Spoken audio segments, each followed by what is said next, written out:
बोले श्री प्राणनाथ प्यारे की जय। श्री सतगुरु महाराज की जय। सतगुरु श्री रामचंद्र जी महाराज की जय। तीनों पुरी धाम की जय। सर्व सुंदर साथ की जय। बंदो सतगुरु चरण को करुष प्रेम प्रणाम। सुहरण मंगल करो धन श्री देव चंद्र जी नाम। श्री प्राणनाथ निज मूलपति श्री मेहराज सुना। तेज कुंवर श्यामा पल पल करूं प्रणाम। पिया जी को पल पल करूं प्रणाम। बोले श्री प्राणनाथ प्यारे की जय।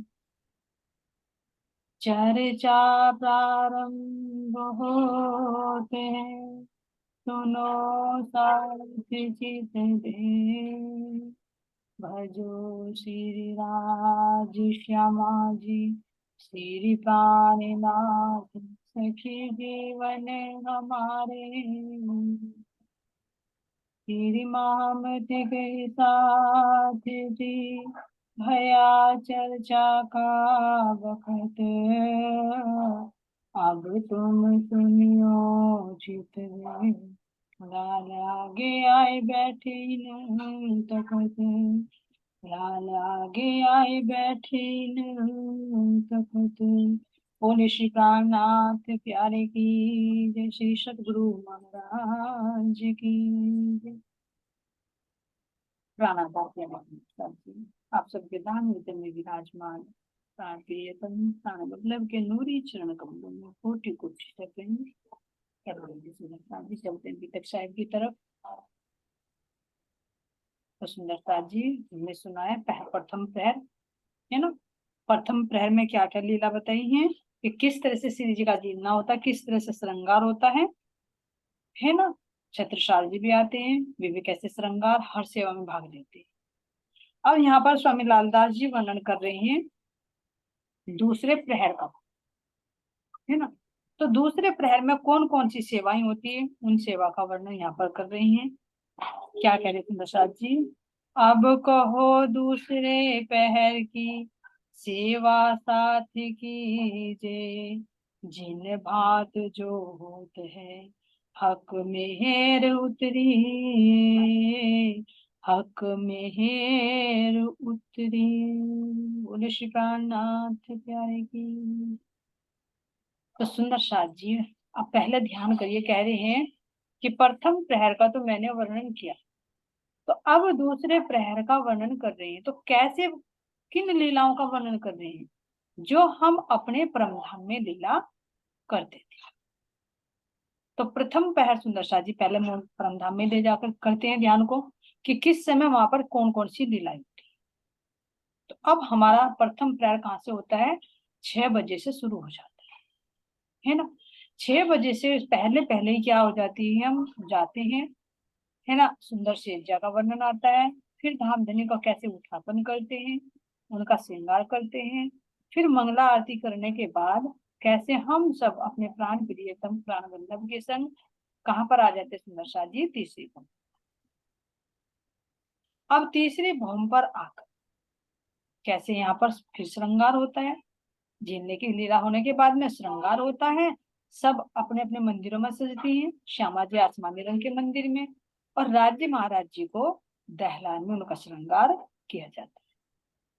और फिर यहाँ पर क्या होता है सुंदर साथ जी, सब श्रृंगार करके श्यामा जी के मंदिर में आती हैं और फिर श्यामा जी को सब घेर कर चलती है। कहते हैं ना, अर्श मिलावा ले चली अपने संग सुभान।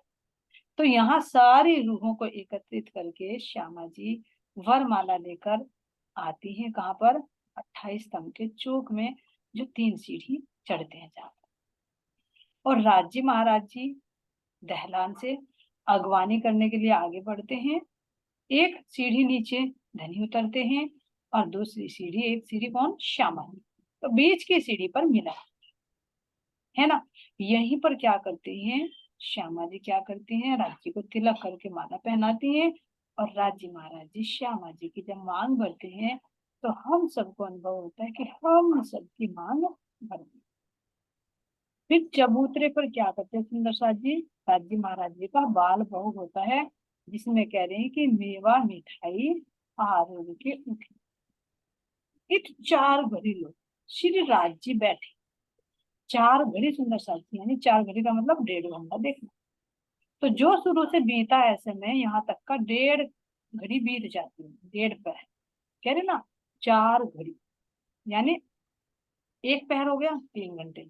तो यहाँ पर केवल अभी 1.5 घंटा, यानी जिसको कह रहे हैं आधा प्रहर बीत जाता है। राज्य महाराज जी का बाल भोग होकर फिर जो हमारे हैं नीला पीला मंदिर दक्षिण में, वहां पर थोड़ी देर उस मंदिर में विश्राम करने के बाद सिंहासन पर विराजमान हो जाते हैं राज्य श्याम।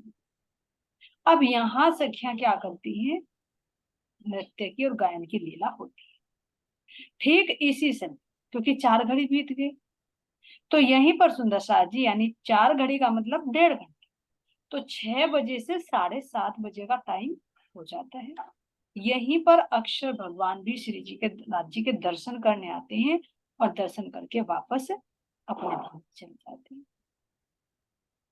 और यहाँ पर जो हम सखियां हैं 40 जुट हैं, जो 35 जुट की सखियां वे तो नृत्य गायन करने लगती हैं, और जो 5 जुट की सखियां हैं वे अलग अलग, जैसे लाड़बाई का जुट तो नीचे प्रथम भवन में आ जाते हैं रसोई के लिए, और सखियां फूल बाग में, नूर बाग में, फड़ोवन में, कुंज निकुंज में पान बीड़े बनाने के लिए, पान पत्ते लेने के लिए, है ना, फूल लेने के लिए, साग तरकारी लेने के लिए, ये सब अपने अपने यहाँ पर चली जाती है। और फिर वापस 4 घड़ी खेल कर, 4 घड़ी लो श्री राज्य आप कह रहे ना, 4 घड़ी वनों में खेलने के बाद कहाँ पर आती है, फिर तीसरी वन पर आ जाती है, यानी 9 बजे का समय हो जाता है।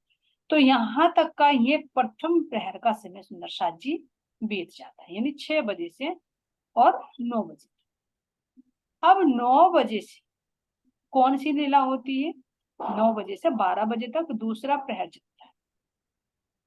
तो दूसरे प्रहर में क्या होता है सुंदर साथ जी, जो सखिया वन से आ जाती तो वे क्या करती है, यहाँ पर बैठकर पान के बीड़े बनाती, फूल बाग में से फूल लाती हैं तो मालाएं बनाती है, राज्य का श्रृंगार बनाती है। कोई फूलों से हार बना रही, कोई फूलों से कानों के बना रही, कोई फूलों का ही सारा श्रृंगार, हाथों के पैरों के आभूषण, ऐसे तरह तरह के बनाती है ना। पान बीड़े तैयार करती है। अब यहाँ पर कोई सखियां हंस रही है, कोई बोल रही है, कोई उठ रही है, कोई आ रही है, कोई जा रही है, इस तरह से यहाँ पर क्रिया होती रहती है।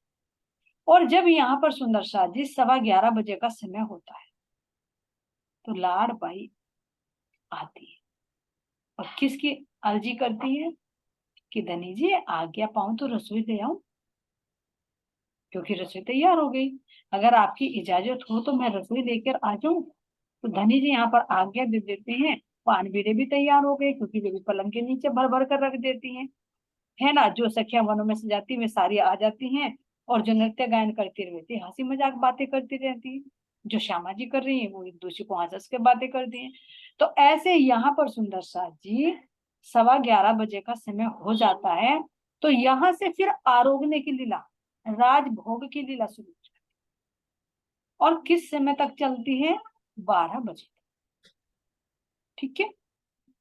11:15 बजे आकर इजाजत मांगती है लाड़बाई, और क्या कह रहे हैं फिर यहाँ पर 1 घंटा यानी 2 घड़ी, तो 2 घड़ी में यहाँ पर अगजा आरोगने की राजभोग की लीला होती है। ये कहाँ पर होती है, बाल भोग तो हो गया चबूतरे पर, लेकिन जो राजभोग होता है वो होता है हमारे जो नीलो पीलो मंदिर है उसके सामने, सिंहासन पर धनी विराजमान होते हैं, यहीं पर आरोगने की लीला होती है। और आरोगने के बाद राज्य को तो आरोग आ दिया वहीं पर, लेकिन हम सखियां कहाँ पर आ जाती हैं, प्रथम भवन की हवेली, है ना। और यहाँ पर हम आरोगने की लीला करते हैं, राज्य महाराज जी श्यामा जी सहित नीले पीले मंदिर में विश्राम करते हैं। तो ये पहले तो हमारी ये लीलाएं तो सुंदर सा जी परम धाम की हुई।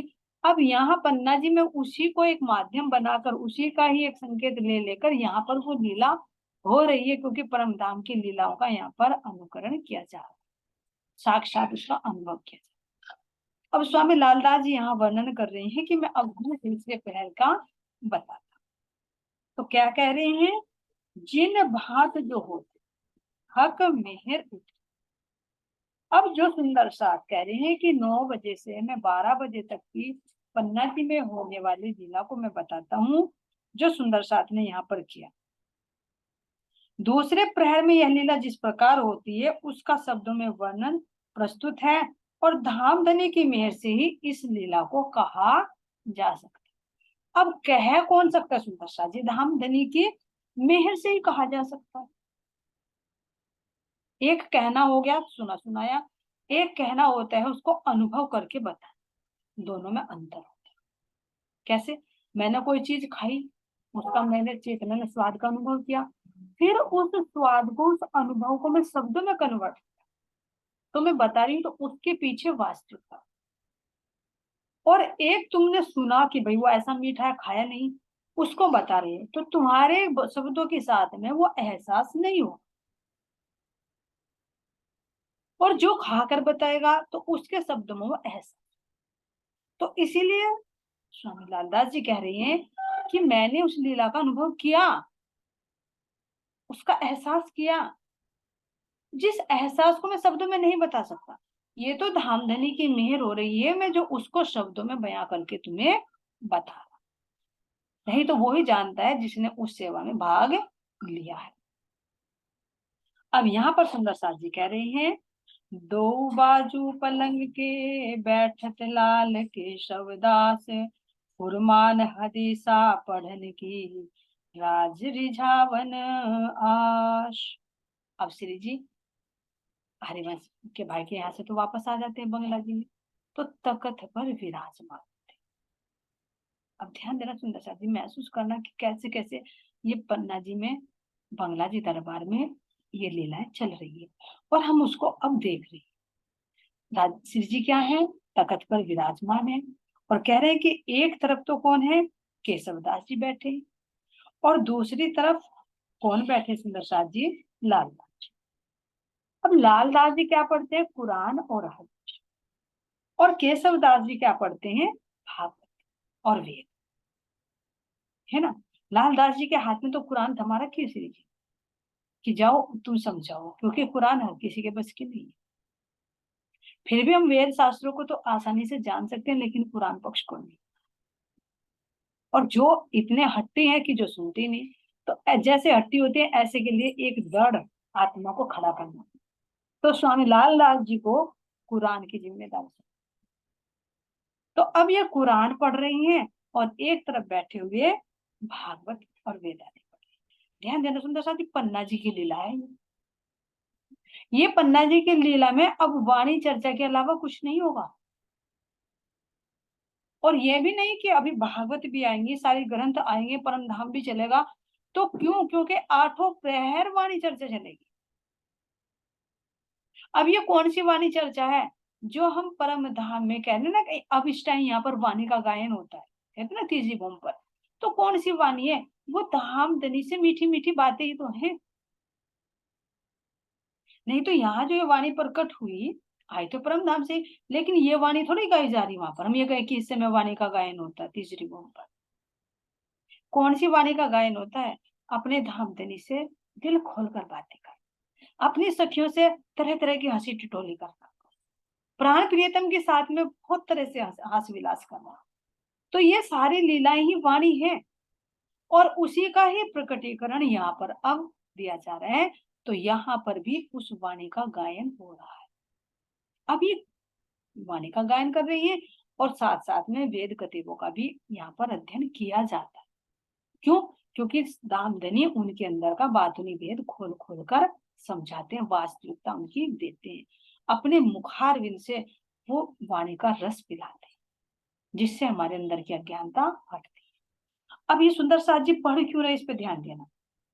फुरमान हदीसे पढ़ने की राज रिझावन आस। अब हम ये वाणी क्यों पढ़ रही है?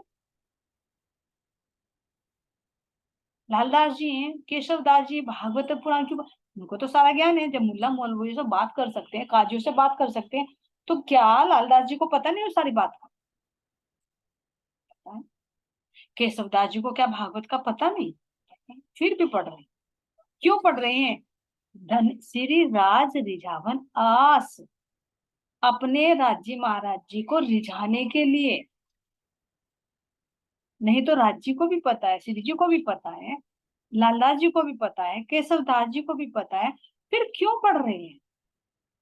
धनी को रिझाने के लिए, ताकि हम जब इस वाणी को पढ़ेंगे तो मेरे धाम धनी बड़े खुश होंगे। तो इसी तरह सुंदर साथ जी, क्यों, कैसे पढ़ना? क्योंकि उसमें धनी का गुणगान है। अब जैसे भागवत है, भागवत में ब्रजराज की लीला है, तो ब्रजराज की लीला से अगर हम चर्चा कर रहे हैं तो कौन रिझ रहे, किसकी बात हो रही? अपने धनी की बात हो रही। कैसे धनी आपने ब्रज में किया था, कैसे लाल लड़ रहे थे, कैसे हमें 52 दिन तक आपने बिठाया, फिर बांसुरी बजाकर वृंदावन में, और फिर वहां पर भी परीक्षा दी हमारी, है ना? तो कैसे? क्योंकि धामधनी की बातें करेंगे तो धामधनी रिझेंगे, उनके गुणों का गान है। कभी ब्रज की बातें, कभी राज की बातें, कभी परम धाम की बातें। तो अब हम ये वाणी क्यों पढ़ रहे हैं? धनी को रिझाने के लिए। और अगर हम ये कहें कि हमें तो भाई पूरा ज्ञान हो गया, अब तो कुछ कहने की जरूरत नहीं, बैठो आराम से, तो धीरे धीरे क्या होगा? सुसुप्ति में आ जाएगी। क्योंकि यही साक्षात हमारे बीच में राज्य महाराज जी अपनी वाणी के रूप में, अपने ब्रह्म ज्ञान के रूप में धनी बैठे इन इलम में। तो इस इलम की बातें करना धनी की बातें करना है, इस इलम की बातें सुनना अपने धनी की बातें सुनना। और जब हम धनी की बार बार बात करेंगे, उनको गुणों का गान करेंगे, तो वो क्यों नहीं रिझेंगे? यहाँ पर भी देखो, अगर तुम किसी पड़ोसी की भी रोज रोज प्रशंसा करने लगो, कोई भी आए तुम उसी की बात बताते रहो, उसी की बात, वो भी खुश हो जाएगा, अरे मेरी तो बहुत बड़ाई बड़ाई करती है। वो भी दिल खोल देगा कि सारा लुटा दूं तेरे पे जितना भी मेरे पास है। तो ये तो यहाँ लौकिक बात है, और ये तो मेरे धाम देने की बात है। तो क्यों रिझा रहे हैं, इस पर फोकस करना सुंदर सा जी। तो हम भी क्यों पढ़े इस वाणी को? धनी को रिझाने के लिए, अपनी आत्मा को आनंदित करने के लिए, ना किसी स्वार्थ के लिए, ना किसी मान बढ़ाई के लिए। अब देखो, वे थे जो कांजी भट्ट थे, जहाँ देवचंद जी महाराज जी कथा सुनने जाते थे, उनको उन्होंने, साहूकारों ने कहा था कि भाई देवचंद से तेरा काम चलता है, जब वो आते थे भी तुम भागवत सुनाना शुरू करते हो, हमारे से तो तुम्हारा कोई काम चलता ही नहीं। लेकिन उन्होंने क्या कहा था, नहीं, मैं किसी पैसे के लिए, किसी स्वार्थ के वशीभूत नहीं, मैं अपने आनंद के लिए और अपने बाके बिहारी को रिझाने के लिए कथा करता हूँ। तो कथा करने का भी सुंदर साजी अलग अलग पर्पज होता है। किसी का पैसे कमाना भी है, भाई मैं तुम्हारे यहाँ पाठ लगा दूंगा, मुझे इतनी न्यौछावरी चाहिए, भागवत लगा लो, मुझे इतने 50,000 1 लाख रुपए चाहिए। तो वो रिझाने के लिए थोड़ी हो गया, वो तो अपनी रोजी रोटी कमाने के लिए होगा, पैसों के लिए व्यापार हो गया। तो अब यहाँ लालदास जी और केशव दास जी भागवत पढ़ रहे हैं, तो किसके लिए पढ़ रहे हैं? कुरान पढ़ रहे हैं तो किसके लिए पढ़ रहे हैं? अपने धनी को रिझाने के लिए, क्योंकि पर्पज है अपने धनी के गुणों का गान करना, और जिससे मेरी आत्मा को भी आनंद मिलता। तो हमें भी ये सुंदर सा जी, ये वाणी का जो पठन है, ये कैसे पढ़ना, धनी का गुणगान करना है तो कैसे करना? किसी को दिखाने के लिए नहीं कि मेरी मधुर आवाज होगी मैं तभी बोलूंगा, मेरे पर अच्छी चर्चा आएगी मैं तभी करूंगा। नहीं, धनी दिल के प्यार को जानते, जैसा भी टूटा फूटा आता है वैसा गाए, जैसा भी वहां चर्चा आती है, जितना भी दिया धनी ने उतना ही दूसरे को सुनाए। क्यों? क्योंकि वो दिल के भाव देखता है, बाहर की वो नहीं देखता कितनी एबिलिटी तुम्हारी। क्या कोई गूंगा होगा तो उसके दिल के भाव नहीं समझेंगे राज? समझे? तो ये सुंदर साथ जी देखना इससे, कि कैसे क्यों पढ़ रही है, राज रिझावन आस, इस आस से कि मेरे धनी रीझ जाए। तो ऐसे ही हम भी अपने धाम धनी के क्यों ना उनके वहां श्रृंगार में डूब जाए, कभी ना कभी तो मेरे धाम धनी अपनी मेहर भरी वो दृष्टि हमारे ऊपर डाले ही डाले, कभी ना कभी तो अपनी मेहर में लेंगे ही लेंगे, कभी ना कभी अपने मुखार विंद से में अपनी बातें मुझे सुनाएंगे। भले ही आज मैं लिखी हुई पढ़ रही हूँ, सुनी सुनाई सुना रही हूँ, लेकिन एक दिन ऐसा होगा कि मेरे धामधनी खुद मुझे, है ना? तो यहाँ सुंदर साथ जी कह रही है, धनी धाम के देत हैं निज धाम के निशान, लेवे मोमिन मिलके, अरस सुख शुभान। अब देखो धनी को रिझाने के लिए कर रही हैं, तो धनी धाम के देत हैं, निज धाम के निशान। अब धाम धनी भी बैठे हैं, पलंग पर बैठे हैं, लाल दास जी कुरान पढ़ रहे हैं और केशव दास जी भागवत गीता धार्मिक ग्रंथ पढ़ते हैं। अब श्री जी तख्त पर बैठे हैं और क्या बता रहे हैं कि देखो धाम के निशान, क्योंकि कुरान में हमारी साक्षी है। राज्य के स्वरूप का वर्णन है, भोज जोए का वर्णन है, वो उसका वनों का वर्णन है, सब चीज का संकेत दिए। तो वहां दिखाते हैं कि देखो कैसे कल कल करके बहती तुम्हारी जमुना जी प्रवाहित होती है, कैसे पुखराज से निकलती है ना, और कैसे पश्चिम से पूर्व की तरफ को बहती हुई और फिर उत्तर से दक्षिण की तरफ को मरोड़ खाती है, जिसकी पाल पर सुंदर देखो कैसे, पहले जमुना जी पर देखो कि दो पुल कैसे शोभा, केल पुल और बट, ऐसे लगते हैं जमुना जी के ऊपर जैसे कि वो महल खड़े हो, एक पीला तो एक सफेद, इन दोनों के बीच में सुंदर इतने प्यारे हमारे सात घाट शोभा, पाल पर सातों वनों के कैसे विशाल विशाल वृक्ष शोभायमान, जिन वृक्षों में झूले पड़े, जिनकी शाखाएं जल के ऊपर लटकी हुई हैं, जिनका प्रतिबिंब जल में झलकता झलकार करता है। और इन सब के मध्य में देखो सुंदर हमारा पाटघाट शोभायमान हुआ, जिस पर सुंदर झिल मिलाते हुए 12 थंब शोभायमान। जल की तरफ देखती हूँ तो कैसे सुंदर लाल रंग के जो थंब है वो कैसे जल में प्रतिबिंब पड़ते, वनों की तरफ देखती हूँ तो हरे रंग का, ऐसे ही सुंदर साजी। उत्तर तरफ देखूं तो पुखराज है और दक्षिण की तरफ देखूं तो कैसे नूर के दो थंब, कैसे सुंदर मेहराब बनाए हुए, इनके अंदर से नूर, इनके अंदर से प्रकाश निकल रहा है। और छुटक छुटक डोरियां देखूं तो इस पाट घाट के उत्तर दिशा में भी तीन, जिनमें सुंदर महल बने हुए, जिनमें मंदिर में हम अपने श्रृंगार करते हैं, ऐसे ही तीन दक्षिण दिशा की तरफ। फिर आगे चलते हैं मरोड़ तक तो कैसे 5 महल और 4 चबूतरे दोनों तरफ शोभायमान, ऐसे ही केल पुल से मरोड़ तक आए थे, और ऐसे ये बट पुल से और मरोड़ तक ये महल और चबूतरे पाल पर शोभायमान है। और अंदर शीतल जल जमुना जी का प्रवाहित होता है, और यहाँ से जमुना जी जब मरोड़ खाकर चलती है तो 4.5 लाख कोस जाकर कहाँ पर समाहित हो जाती है, भोज को श्रद्धा।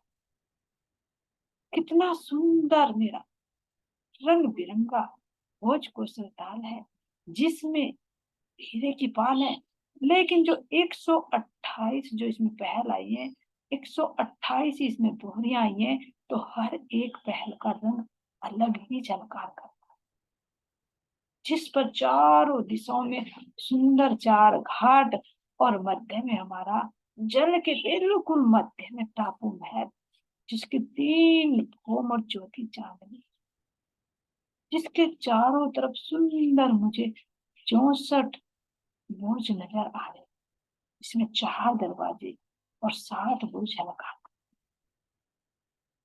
ऐसे सुंदर साजे देखे। तो ये तो एक चीज का, ऐसे तो धामधनी कह रहे सिंहासन पर बैठकर, तख्त पर बैठकर जितना भी वर्णन है धाम के जितने भी निशान, पता नहीं धामधनी कहाँ का वर्णन करा दे, कभी भोज कोसर का तो कभी कुंभराज का, कभी बहती हुई जमुना जी का तो कभी रंग महल का, कभी सागरों का तो कभी माणिक का, पता नहीं राज्य महाराज जी कहाँ पर सूरता को ले चले। तो ऐसे बैठकर परम धाम की चित्तवनी कराते हैं। कब करा रहे हैं, किस समय करा रहे हैं, जब हम सखियां भी रंग महल की तीसरी भूमिका पर परसाल में बैठकर धामधनी के सामने बैठकर प्रेम भरी मीठी मीठी बातें करते हैं। अब बातें विचार करिए, वहां पर भी बातें कौन सी होती। अब यहाँ तुम दिन रात बातें करते हो, तो रात को बात करते हो तो कैसी बात, जो दिन में किया है। तो ऐसे ही तो 24 घंटे में जितनी भी लीलाएं होती हैं, उन सब लीलाओं से संबंधित ही वार्ता होती है यहाँ पर। कल कैसे किया था, आज कैसे किया था, रामधनी आज तो मेरी बारी है नृत्य की, आज तो शाम को मेरी बारी है, ऐसी लीलाएं करूंगी, ऐसी लीलाएं करूंगी, देखना मेरा धमाल, है ना। तो कभी आने वाली लीलाओं की, तो कभी बीती हुई लीलाओं की, ऐसे यहाँ पर बैठकर प्रेम भरी बातें होती है हमारे बीच में। तो उसी का संकेत धामधनी यहाँ पर बैठकर इसी समय दे रही। ध्यान देना सुंदर शादी, ये 8वां प्रहर की लीला है, यानी हमें किस समय क्या करना है वो सिखा जा रहा है। तो हम ये कहें कि अधिकतर तो 9 बजे से 12 बजे तक का टाइम हमारे काम का होता है, घर के काम का होता है, लेकिन कह रहे हैं कि घर का काम करते करते भी अपनी सूरता को कहाँ रखना है, अपने धाम, अपने धाम की लीलाओं में रमण करना। तो इस तरह से बहुत सरलता। तो यहाँ पर सुंदर शादी चर्चा हो रही है। तो श्री जी क्या कह रहे हैं, निज धाम के निशान, धामधनी परम धाम के जो संकेत दिए गए हैं, उनको खोलकर यहाँ पर बताते। अब देखना सुंदर साथ जी, लेवे मोमिन मिलके अरस सुख सुभान। इन सुखों को कौन लेती है, सारी रूहें एक साथ मिलकर देती हैं, अकेले नहीं ले सकती। लेगी तो वो गहराई, बहुत गहराई में जाकर उतरी तब लेगी। लेकिन सुंदर साथ की संगति से ऐसा होता है कि जैसे हम एकदम संसार से आए हैं, तो एकदम अपने परम धाम में जा सकते हैं। क्योंकि अकेले उठेंगे तो थोड़ा टाइम लगेगा उठने धरती को, लेकिन अगर दूसरे सुंदर साथ के मुख से वो चीज सुने, और यहाँ तो साक्षात धामधनी बैठकर बता रही, तो कितनी जल्दी सूरता को खींच लेंगे। तो मिलकर सुख लेने में कुछ और आनंद होता है, अकेले का कुछ और। ये प्रैक्टिकल में, कहीं घूमने ही जा रहे हो, तुम अकेले जा रहे हो, तो कैसा लगे। और अगर कोई पार्टनर मिल जाए तो उसका स्वाद अलग होगा, उसका एहसास। खाने पीने में भी देख लो, अगर हम भोजन कर रहे हैं और साथ मिलकर खाएं अपने दोस्तों के साथ में, तो कितना स्वाद बढ़ जाता है। हंस रहे हैं, खेल रहे हैं, बातें कर रहे हैं, खा रहे हैं, है ना। और अकेले खाए तो कितना भी स्वादिष्ट व्यंजन खाए, उसमें वो सुख नहीं है। तो ऐसे इस सुख को भी कौन लेती है, कह रही है मिलकर, सारी सखियां मिलकर सुख ले रही हैं परम धाम की अपनी लीलाओं का। और दे कौन रहे हैं, साक्षात हमारे धाम। अब सुंदर साथ जी यहाँ पर बता रही हैं, राज हित कर कहते हैं, काका बुलाओ सिताब, दो बाजो रहला धरे, तापर धरे किताब। अब सुंदर साथ जी कह रहे हैं, श्री राज जी बहुत प्रेम पूर्वक कहते हैं। किसको कहते हैं, एक है हमारे जयंती काका, इनको सारा किताब खाना सौंप रखा है। अब देखो सबके अपने घर अलग अलग बने हुए हैं, कोई ऐसी व्यवस्था तो नहीं, क्योंकि अभी यहाँ पर भाई इतना पक्के मकान भी नहीं बने थे। तो अब अपने ग्रंथों को तो संभाल कर रखना है, क्योंकि जान से प्यारे थे। अब देखा नहीं वहां पर जब उन्होंने मुल्ला उन्होंने लालदास जी को घेर लिया, कहने लगे बता किताब के बारे में क्या क्या है। तो लालदास जी ने क्या कहा, पहले वो किताब छीन कर अपने आप ले ली, क्यों तो लेना चाह रहा, मैं यो ही नहीं देने का मैं। क्यों, क्योंकि मेरे धनी के जो संकेत है वो तो मुझे जान से प्यारे हैं। कैसे कैसे सुंदर साथ ने कष्ट झेले, लेकिन ग्रंथों को नहीं छोड़ा। अब उनको सेफ्टी भी तो रखना है ना। तो जैसे लाइब्रेरी होती है, तो वहां फिर तो कोई नहीं।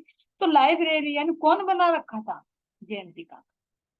तो जब राजी महाराज जी को कोई ग्रंथ पढ़ना होता था, कुछ साक्षी देनी पड़ती थी, कुछ रस लेना होता था, तो तुरंत जयंती काका को बुलाया जाता था, और इन्हीं को ही सारी जिम्मेदारी सौंप रखी थी कि तुम्हें ही सारा किताबों का ये लेखा जोखा रखना है। और जब जरूरत पड़ती है तो वे क्या करते हैं, रहल उठाते हैं, पधराते हैं, और उन पर ग्रंथ पधराते हैं। तो ये भी सुंदर साथ जी बहुत विशेष, ये हमें भी करनी चाहिए।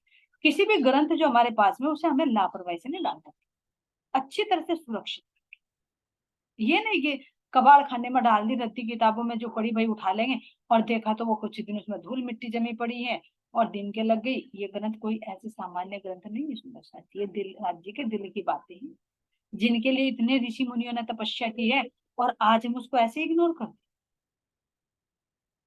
तो यहाँ पर ये जिम्मेदारी सुंदर साथ जी जयंती काका को दी, तो हमें भी जयंती काका बनना है, ताकि धामधनी कोई संकेत दे तो हम तुरंत उसको खोल कर देख ले, अरे हाँ मेरे पास है वो चीज, उसमें ये साक्षी है।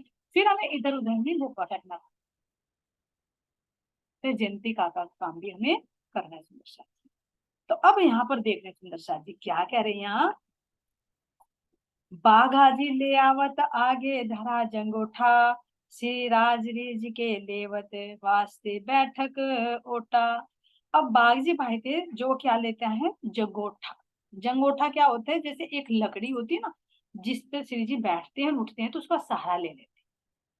तो उन्होंने वो जंगोठा बनाया ताकि धामधनी को वो दे दिया जाए, सेवा में वो काम आए, लकड़ी का बना। अब देखो सुंदर साथ जी बारीकी बारीकी की सेवा को देखना।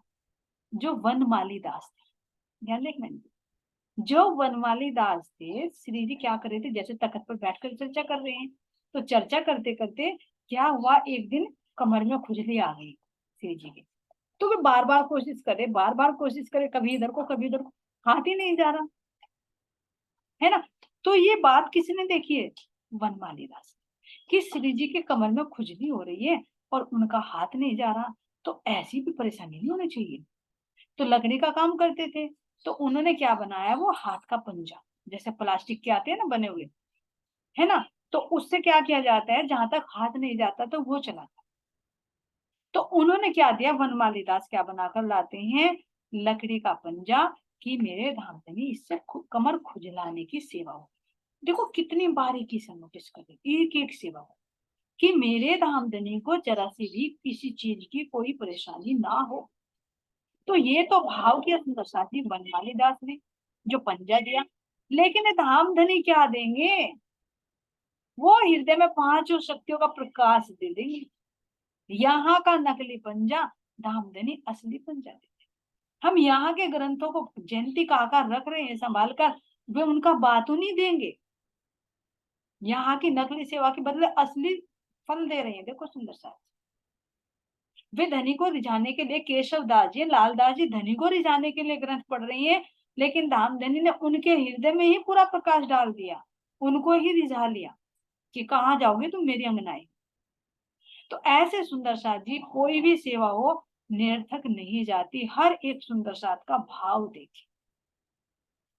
प्रेम, तो प्रेम की सेवा प्रेम से की गई है, इसलिए कहा कि सेवा पूजा प्रेम से जो की जाए, खाली तो पूजा हो जाएगी, लेकिन ये हमारी सेवा पूजा। सेवा कब की जाती है, जब हृदय में प्रेम हो। बिना प्रेम की सेवा नहीं होती, वो कर्तव्य हो जाता है, ड्यूटी हो जाती है। लेकिन जो सेवा होती है उसके पीछे प्रेम होता है। तो यही सुंदर सा जी असल में पूजा है। तो यहाँ पर कह रही हैं, पंजावन मालीदास का ले देवे श्री राज के हाथ, सुंदर सुभग शोभित खजोले सुख पावत, खजोले सुख पावत। तो धामधनी ने अपनी पांचों शक्तियों से ऐसी मेहर करी कि जो हमारी पीठ पर, जो हमारे अंदर ये माया की खुजली लगी हुई थी ना, उस खुजली को मिटाते हैं, जो आवागमन की खुजली लगी, तो इस खुजली को धामधनी अपनी मेहर से हटा देती। ये देखो सुंदर साथ जी हर एक से उठी। अब यहाँ पर सुंदर साथ जी कह रही है, एक दंदुराय मैया, दंदुराय, वे क्या करते हैं, हमेशा क्या करते हैं, कुरान की टीका को धामधनी को सुनाते रहते हैं, उनके सम्मुख बैठे कुरान की टीका को, ताकि जो भी संकेत धामधनी ने लिखवाए हैं उन संकेतों का वो रसपान करते रहे। क्यों, अगर चर्चा सुनेंगे तो तभी तो आनंद, अगर चर्चा से अलग हो गए तो संसार की सुनेंगे, सुनेंगे जरूर। इसलिए सुंदर साथ जी ये वाणी चर्चा हमारा आहार है, जितनी आत्मा को आहार देंगे इतनी हमारी तंदुरुस्ती बढ़ती चलेगी। और इन्हीं का ही काम था सुंदर साथ जी, इनकी लिखावट बहुत अच्छी थी दंदुराई की। तो ये जगह जगह पत्र भेजकर लिख कर सब सुंदर साथ को सूचना देते थे, क्योंकि 5,000 सुंदर साथ थे, अलग अलग मकान बना लिए थे, घर बना लिए थे कच्चे, तो सबको लिखित रूप में सूचना भिजवा देते थे। ये काम किसका था, सुंदर साथ दुधराय। इसमें कह रहे हैं धुंधलाए, है ना। और सुंदर साथ जी अब आते हैं बद्रीदास। ध्यान है बद्रीदास जी कौन है? जो पन्ना जी में 3 पंडितों को बुलाया था, बद्री, सुंदर, वल्लभ, है ना। तो बद्रीदास ने जो शास्त्रार्थ किया था भागवत के ऊपर, किससे? छत्रसाल। लेकिन बाद में पंडितों के बहकाने पर वे उल्टे सीधे प्रश्न बनाकर दोबारा आ गए थे सीधी चर्चा करने के लिए। और छत्रसाल जी को जब क्रोध आया तो भगा दिया कि जाओ, आज से तुम्हें कोई भी बुंदेला प्रणाम नहीं करेगा, न तुम्हारे से पगड़ी बंधवाएगा, न तुम्हारे सम्मान में कोई खड़ा होगा, है ना। तो यही बद्रीदास। तो इनका क्या काम? सुंदर साथ जी ये नित्य प्रति 1 वर्ष की पूरी घटना कि अब क्या हुआ, अब क्या होने वाला है, कल क्या, यानी 1 साल तक का पूरा घटना कर्म लिख कर रखा। जैसे यहाँ हम अपनी डायरी लिखते हैं ना कि भाई आज मेरे साथ क्या घटनाएं घटी, आज मैं कहाँ गई, आज मैंने क्या खाया, ऐसे बहुत से लिखते हैं अपनी डायरी। तो ऐसे ही यहाँ पर ही सुंदर साथ जी, बद्रीदास जी क्या करते थे, 1 साल तक का पूरा प्रतिदिन का घटनाक्रम उन्होंने लिखा। और यह उनकी विशेष सेवा थी। इस प्रकार उन्होंने ऐसी सेवाएं की। और सुंदर साथ जी क्या कहें कि बद्रीदास पुष्करण के साथ में देवीदास जी भी तारतम वाणी लिखने के समय में सम्मिलित रहते थे, क्योंकि तारतम वाणी भी उतरती है यहाँ पर श्री जी के मुख से। तो वे तारतम वाणी लिखते थे कि वाणी में आज क्या उतरा है, क्योंकि खिलवत हुआ, परिक्रमा हो, सागर हुआ, श्रृंगार हुआ, ये मार्फत की सारी किताबें यही तो उतरी। फिर खुलासा ग्रंथ भी है, मार्फत सागर भी है, तो जिनमें मार्फत का ज्ञान है। तो ये सारी चीजों को लिखने के लिए सुंदर साथ तत्पर रहते थे। उनके साथ में देवीदास भी थे। और फिर पढ़कर श्री जी को रिझाए, श्री जी के मुख से निकल रही है, लेकिन फिर उनको सुनाकर फिर उनको रिझाए। तो ऐसे सुंदर साथ जी यहाँ पर ये सेवा करते थे। इनके साथ में मथुरा, तिमिर और परशुराम जी भी बहुत सावधानी पूर्वक खड़े रहते थे और वाणी लिखने का कार्य। तो ये बहुत बड़ी सेवा है सुंदर। क्यों? क्योंकि यहाँ की बुद्धि में इतनी कैपेसिटी तो नहीं है कि जो गुह्य रहस्य निकलते हैं उनको हमारी बुद्धि रख सके स्टोर, है ना। तो उसको क्या कर लेते हैं, लिपि में। क्योंकि लिखित में क्या करते थे कि जैसे आज हम सुंदर साथ को मिल रही है, अगर सुंदर साथ ये सेवा ना करते तो आज हमें मिलती। धन्य है ऐसे सुंदर साथ जी जो हमारे लिए धाम धनी के मुखारविंद से उतरने वाली वाणी को लिपिबद्ध करते रहे, जो आज हमें सरलता से ये मिल रही। ऐसे सुंदर साथ के चरणों में कोटि कोटि प्रेम। इससे आगे का वाला सुंदर साथ जी